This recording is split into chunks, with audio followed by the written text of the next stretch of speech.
Mga kalapatids, isang paalala lang po.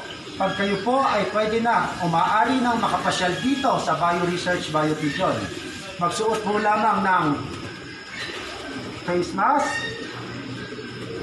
at face shield. Keep safe and healthy everyone, and see you soon. Maraming salamat po. I want it, I like it, I buy it. I told her she gotta come try it. They wondering what I've been doing. I told them I'm keeping it quiet. Whipping the foreign, I'm cruising. What I wanted, life is amazing, I love it. Everyone know that I run it. Yeah, look at me now, I came up. Hey guys, welcome back to our YouTube channel. So for today's video, magti-thank you po kami sa BioResearch Pigeons. Pupunta po kami ngayon, sabi niya po, ngayon the week. Tapos sabi po ni Papa, para mag-consult po kami magsalita. Pag hindi po kami mabubuloy-buloy, pag andun na po kami, tapos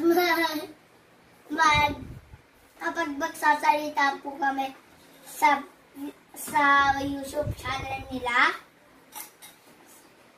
Hindi po ngayon week na pupunta po kami guys ha.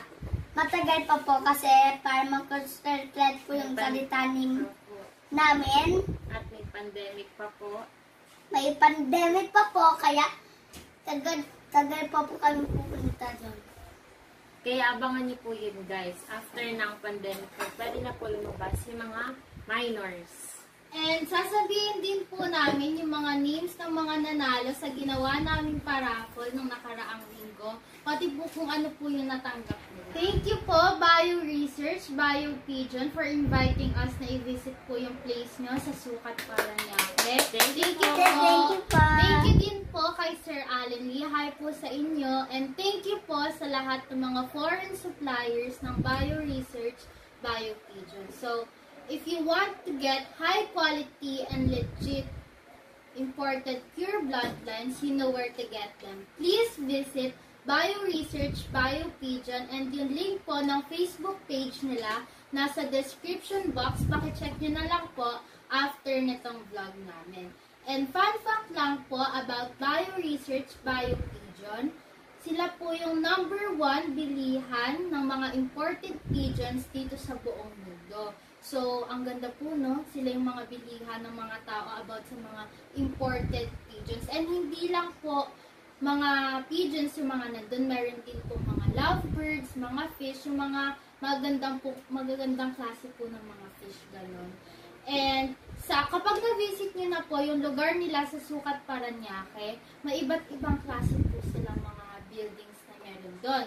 Meron po silang pigeon showroom, pigeon supply supermarket, pigeon seminar cum dining hall, meron din pong pigeon vlogger station, pigeon mart or live pigeon supermarket. Siguro dun, sa room po na yun, dun po yung mga, kung gusto nyo bumili after ng parang tour, kung gusto nyo po bumili ng alaga ng pigeon, dun po kayo bibili.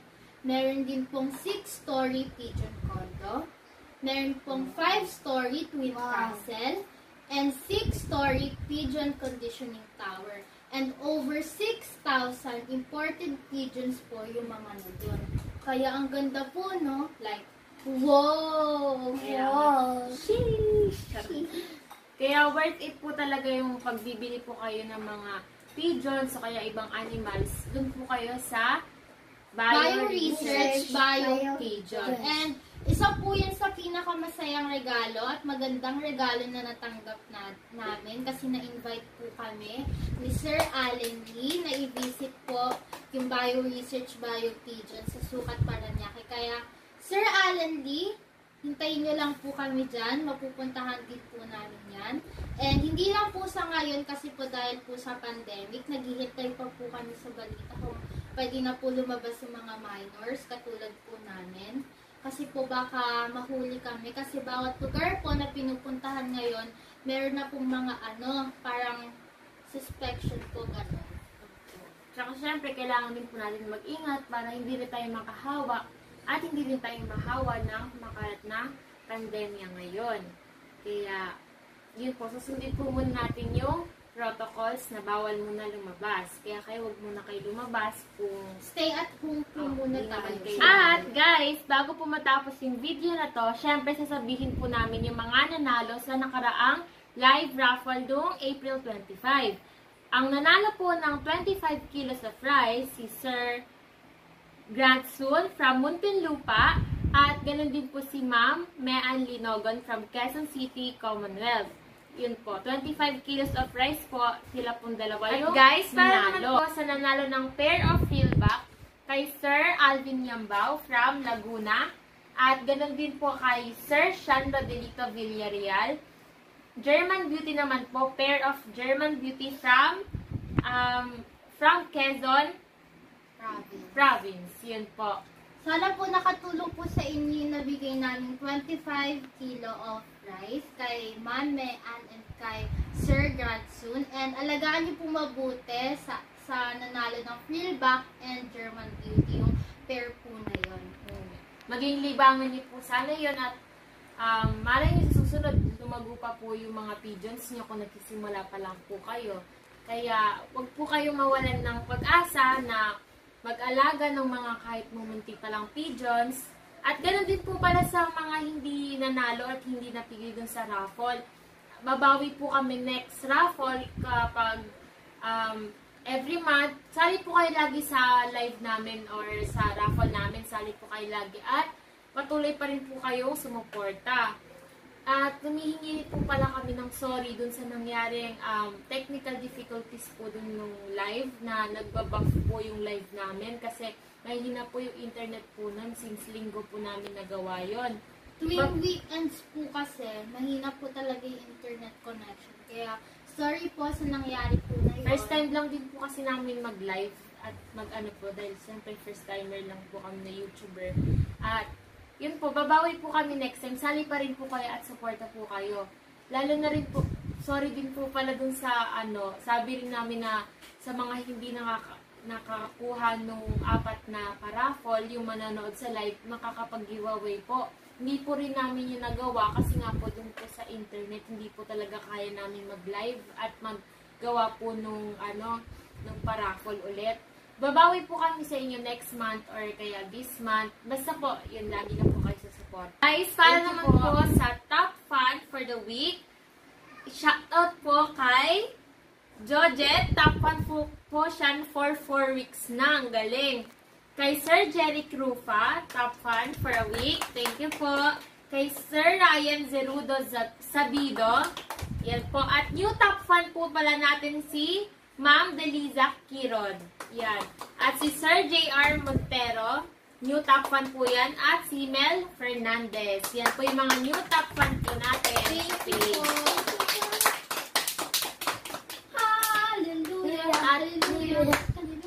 At syempre, hindi pa po natatapos ang shoutout session namin for today's vlog dahil shoutout po kayo sa club member namin na si Sir Edison Lau sa Club PNPA, taga Kamiling Tarlac po. At sana po makavisit po kayo sa aming loft. Dito Sana po sa... maka-love visit Ayun po po. kami sa inyo. At Lutang na po, sorry po. interview po namin kayo. Opo.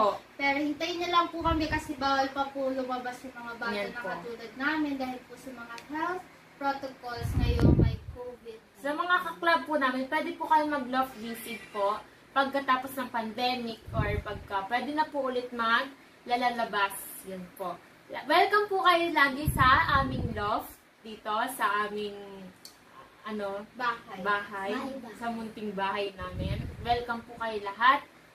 Yun po. Stay tuned po. Shout out po sa PNPA Club sa aming president na si Sir Joey Mansilla, Vice President Legion, and sa lahat po ng mga members ng PNPA Club. At for the last shoutout po namin sa ngayong vlog, shoutout po sa The Philippine Showking Pigeon Club, President Sir Legion. Yan po. Shoutout po, hi Sir. At ganun din po kay Vice President Dan Bright, kay Advisor Sir Lawrence Ye, Advisor President Joey Mansilla, at syempre kay Advisor o kaya Master Sir Rico Nabong. Shoutout po Hi, sir!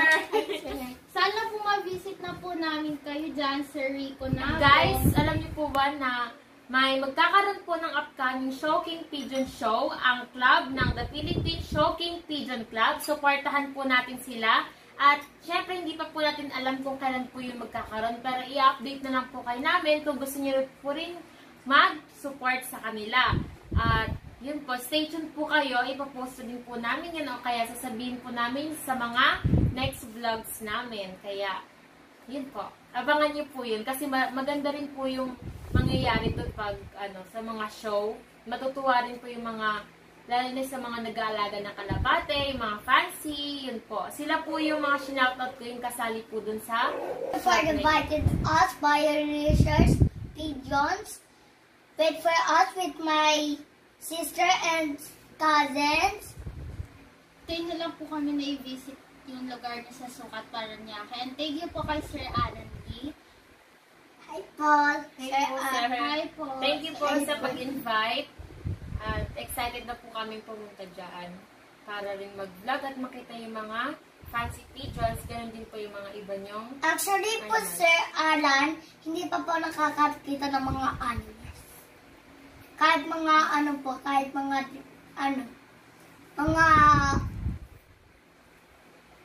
whale. Wait. Wait? Ibon. Ibon, pati po, mga dinosaur. Ay, na-miss ko na po pala sila dun sa Wala silang dinosaur, eh. Isda. Na ganon. mga fish, snake. Hanap ka din ng... So guys, that's it for today's vlog. We hope you like, share, and subscribe. And don't forget to turn on those post notifications so you won't miss any of our vlogs every week. Yeah. So Yeah. stay tuned and Stay thank you safe. guys. And guys, lagi po nating tandaan, maliit man o malaki, maganda o parang pangkaraniwan lang po yung mga alaga nating pigeon, racing man po or fancy, huwag tayong mainggit kung ano man po meron yung iba na wala sa atin. Dapat po, supportahan lang po natin yung bawat Mga isa. club. Kasi malay nyo po, balang araw magkaroon din kayo ng mga imported pigeons. May magbigay sa inyo, ganun. Kaya, magsuportahan lang po tayo sa isa't isa lagi.